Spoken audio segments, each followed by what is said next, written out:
Okay, so welcome back. This is video number 7. We're going to talk about the survey form. So what we're trying to figure out is how long your survey form should be. And in that thought process, it really depends on your buyer and their attention span. So I can't really say you have to ask them 5 questions or 10 questions or 20 questions. It really depends on your prospect and essentially their patience level. So in order to do that, you have to get an idea of their typical day. So that's why we did the exercise previously. So if you skip that, you're really not going to know how much time they have during their typical day. Now, if you go back and do that typical day exercise, it's going to reveal to you some things, and that will give you a better idea of, okay, their day is really, really busy. They're not going to sit down and take a 20 question survey, but they will definitely sit down and take a 5 or even 10 question survey. So, like I said, I can't give you an exact number that is going to be required for every single person. It really depends, and you can arrive at a better educated guess by doing that exercise. So, in other words, by understanding your buyer and how willing they are to go through your whole service, that is when you will know. So obviously, you don't want to make it too long, but you want to ask the right amount of questions.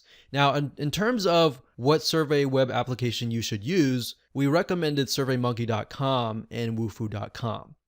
And the reason why we don't recommend every single survey form builder or quiz builder or anything out there is simply because for this to really work, you're going to need to have an option that will allow you to redirect people to different locations based on the questions that they answer. So going back to the father, the single woman, and the elderly couple. So we have 3 different choices.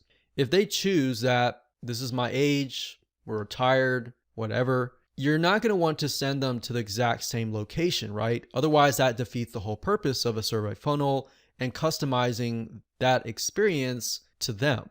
That's why not every single form builder or quiz builder is going to work. Now, what these are called are conditional rules.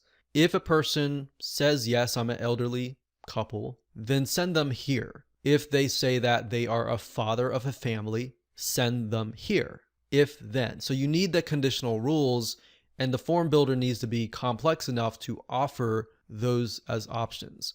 So going back to the security example, if the father is taking the survey and checks that, yes, we want to redirect them to a specific location. And this will allow you to direct them to a different video sales letter or even a different email autoresponder system. So in turn, you can customize the experience that they have, your email series to that specific person and their needs. So hopefully this makes sense. If you're wondering how to implement this, don't worry.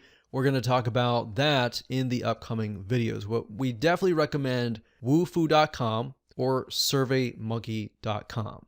Wufoo.com, I believe it's a little bit cheaper. You can start out with the basics, but just make sure that the plan that you choose has those conditional rules.